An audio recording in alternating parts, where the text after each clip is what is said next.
Imagine a single ray of light. On its own, it's a beacon. Now picture countless rays merging, forming a radiant sun. That's the power of unity. For Muslims, unity isn't a suggestion, it's a lifeline. It's about recognizing our shared faith, values, and purpose. It's about standing together, a united front against adversity. This essay explores the profound importance of unity in Islam. We'll delve into the Quran's teachings, Prophet Muhammad's PBUH example, and the dangers of disunity. Ultimately, it's a call to action, urging Muslims worldwide to embrace dialogue, understanding, and cooperation for a stronger, more vibrant ummah. The Quran, Islam's holy book, is clear: unity is paramount. It emphasizes the importance of coming together as one community, bound by faith and mutual respect. This unity is not just a suggestion but a fundamental principle that underpins the very essence of Islam. It's the bedrock of a thriving Muslim community, the foundation upon which we build our lives, our relationships, and our societies. Without unity, the community would be fragmented, unable to achieve its full potential. The key to unlocking our collective potential lies in our ability to work together, to support one another, and to strive for common goals. When we unite, we can achieve great things, overcoming obstacles that would be insurmountable alone. One powerful verse states, "And hold firmly to the rope of Allah all together and do not become divided." Quran 3:103. This verse is a call to action, urging us to remain steadfast in our faith and to avoid division. This rope symbolizes our faith, urging us to cling tightly to it, united as one.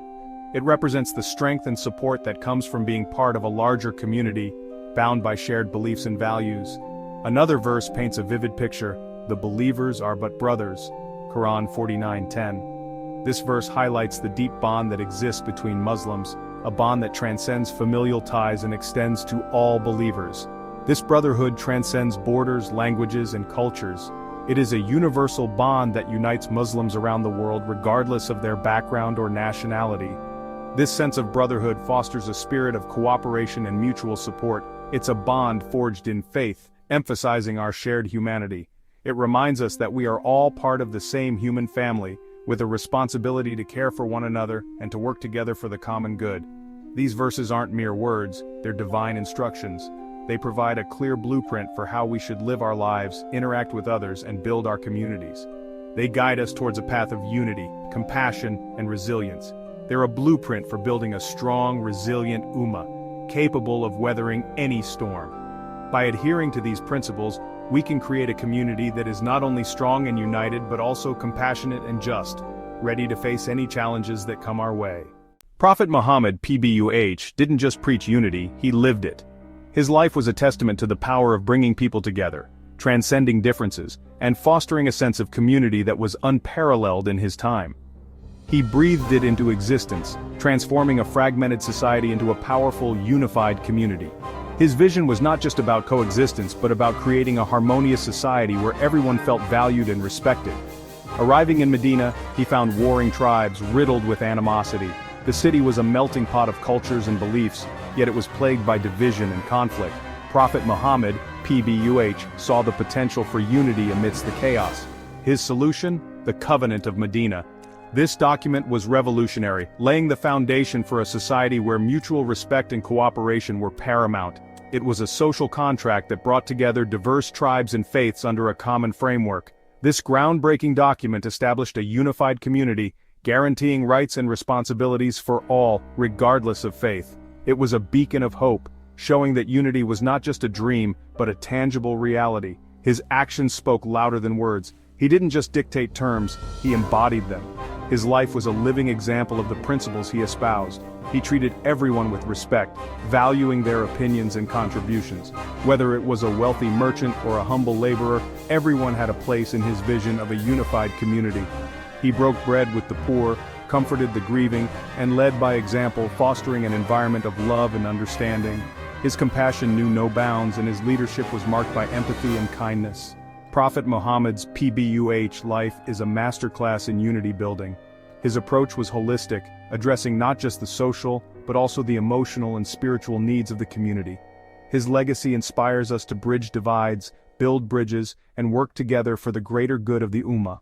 In a world that often feels fragmented, his teachings remind us that unity is not just possible but essential for our collective well-being. Disunity is a disease. It festers within, weakening the fabric of our community.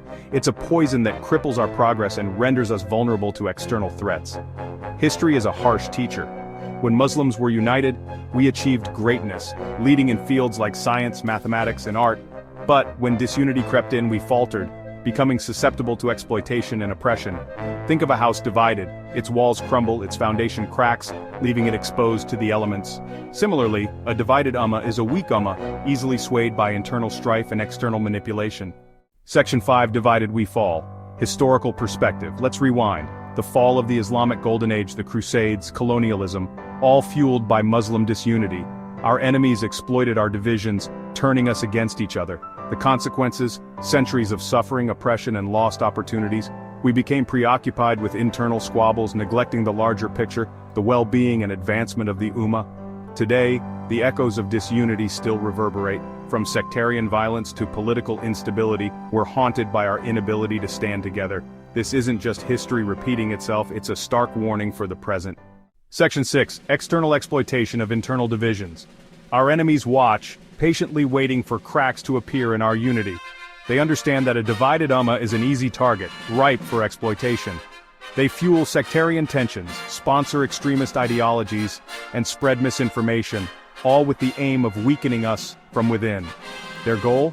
To control our resources, dictate our narratives, and prevent us from achieving our full potential. We must be vigilant.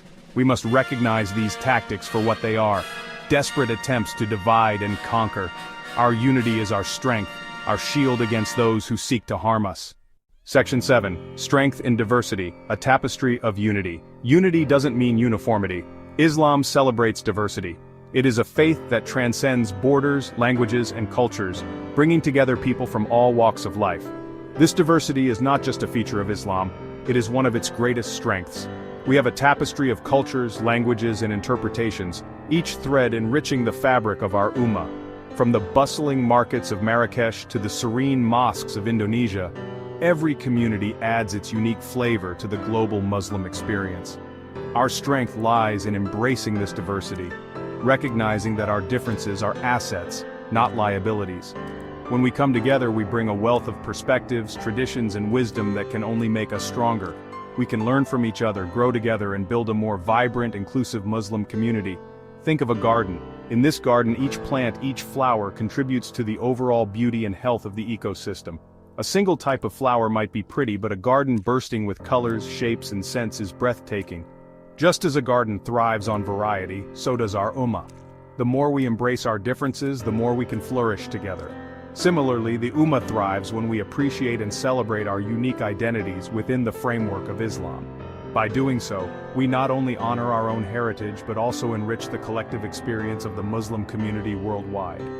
This unity and diversity is what makes our ummah resilient, dynamic, and truly beautiful. Section 8, A Call for Dialogue and Understanding. We can't achieve unity overnight. It requires conscious effort, open hearts, and a willingness to listen and learn from one another. We need to prioritize dialogue, respectful, honest conversations where we seek common ground, address grievances, and build bridges of understanding. Let's challenge prejudice and stereotypes within our own communities. Let's remember that judging others based on their ethnicity, culture, or interpretation of Islam contradicts the very essence of our faith. Section 9, Conclusion, Towards a Stronger, United Ummah. The path forward is clear. We, the Muslims of the world, must heed the Quran's call, follow Prophet Muhammad's PBUH example, and recognize the perils of disunity. Let's strive to be bridge builders, not wall erectors. Let's embrace our beautiful diversity while standing united against injustice and oppression. Let's work together to create a brighter future for ourselves, our children, and generations to come. The time for a stronger, more united ummah is now. It's a future within our grasp if we choose to seize it.